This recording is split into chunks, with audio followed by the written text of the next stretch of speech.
So former MSNBC anchor Ed Schultz has confirmed to us what many of us in new media have been saying for a long time about the 2016 primary. That MSNBC is basically a water carrier for the establishment. Oh, I know, big shock, big surprise. But nonetheless, this is confirmation.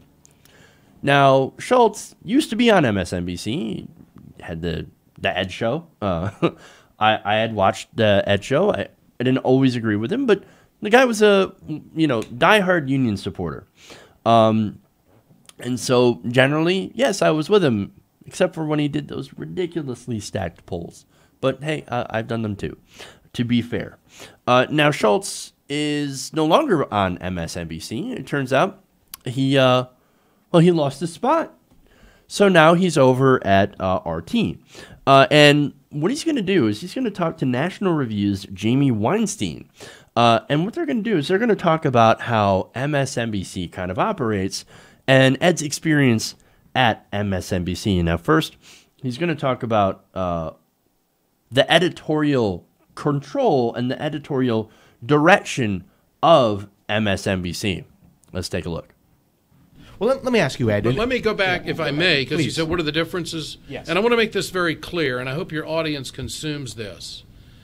There was more oversight and more direction given to me on content at MSNBC than there ever has been here at RT.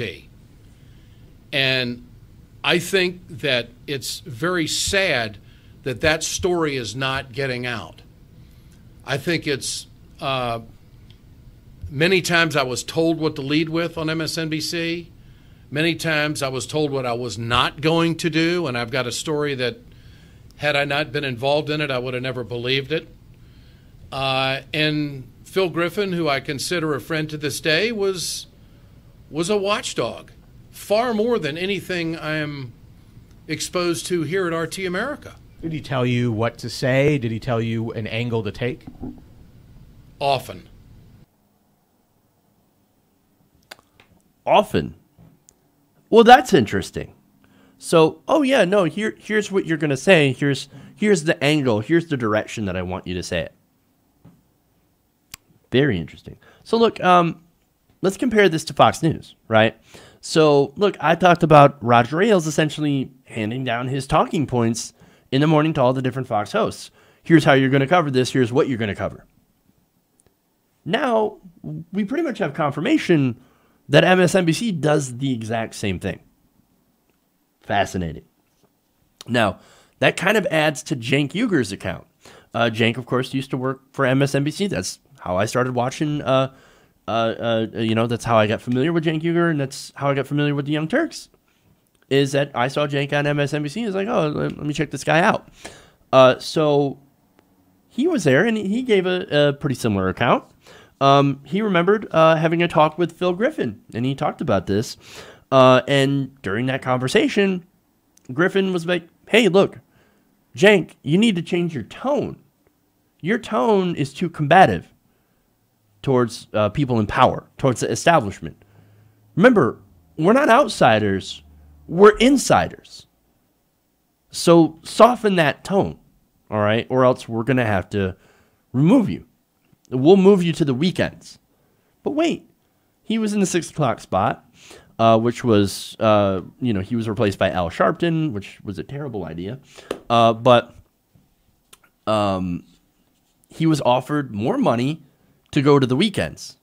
And he's like, no, I'm not going to do that. And I'm not going to be friendly with the powers that be. So that pretty much aligns with what Cenk was saying. And now here was Ed Schultz saying essentially the same thing, right? So now I want to get to the next piece of the interview, which relates how Ed Schultz and MSNBC was slated to cover the Sanders campaign. Now, Schultz has been a fan of Bernie Sanders for a long time. I remember before Bernie Sanders even blew up, he would be on Ed Schultz's show all the time, and they would talk about working class issues. And I was like, I like this guy. I like this frumpy guy from Vermont. I like what he's saying. So now we're going to go to that video here and see how they covered Bernie Sanders. When Bernie Sanders was announcing that he was going to be a candidate for the nomination of the Democratic Party in Burlington, Vermont, I was the only cable host between Fox, MSNBC, and CNN that was there live to cover it. Now, there were live cameras there, but we had coordinated with the Sanders campaign that at 5 o'clock he was going to make his announcement, and we were going to cover this on the Ed Show. It's 5 minutes to air, and I get a phone call from Phil Griffin, "You're not covering this." I said, "Phil, Bernie Sanders is announcing he's running for president. He's going to be a president." "I don't care. You're not covering this." And it got rather contentious. And Why though? I don't, well, now you're asking me for opinion. I'm giving you fact right now about what happened. Mm-hmm. And other people who were there with me will attest to the fact and back me up that this is what happened. We were told that we had to cover something down in Texas that was totally meaningless, and another press conference in Baltimore, which was already had been in the news for a few days. We're covering Bernie Sanders live. We're coordinated with his campaign. And I'm told 5 minutes before, "You're not covering Bernie Sanders." So there's Phil Griffin, right? According to Ed, saying, "I'm going to call you up 5 minutes before you're going to cover Bernie Sanders and tell you not to cover Bernie Sanders. No matter what you do, don't cover Bernie Sanders. You got to cover something else." Look, I understand when there's breaking news and things like that. But remember, MSNBC and CNN, these are two stations that would not cover Bernie Sanders during the primary. In fact, they were actually more interested in covering Donald Trump's empty podium. So, like, no, we're not interested in covering anybody else. We're going to try and lift up Donald Trump, which that's true. And we're also, look, we've already got our candidate. We've already got Hillary Clinton. The outcome has already been decided. A democracy, no, we don't care about democracy. Primaries, no, we don't care about primaries. No. Hillary Clinton is going to win, and then she's going to go on to be the president. That's the deal that we have. And so you bringing this Bernie Sanders guy and covering this guy? No, we're not going to do that. Well, Ed decided to do that anyway at 5:30, so later on. But look, I think this is the start of the Bernie blackout. Now, why would they do that? Well, look, yes, you could say it's my opinion that they had a preordained candidate and that they were doing everything they could to cover it. So that's my opinion. Well, let's hear Ed's opinion on that very same thing. I think the Clintons were connected to Andy Lack, connected at the hip. I think that they didn't want anybody in their prime time or anywhere in their lineup supporting Bernie Sanders. I think that they were in the tank for Hillary Clinton, and I think it was managed, and 45 days later I was out at MSNBC.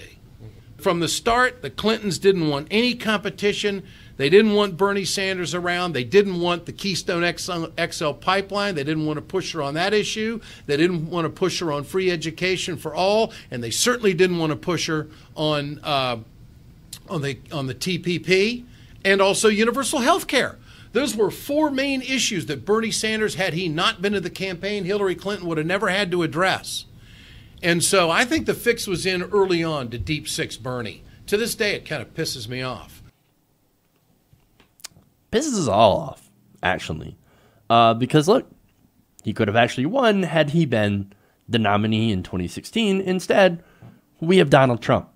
So, congratulations, MSNBC. Congratulations, mainstream corporate media. Congratulations, DNC, Debbie Wasserman Schultz, Hillary Clinton. You're the reason that we have Donald Trump. And that's not just my opinion. That's, look, you want to go through and talk about how many instances the DNC put their thumb on the scale for Hillary Clinton, made sure that Bernie Sanders did not have a fair chance in the primary? Yeah, we could go and do that. I'm always happy to do that. But look,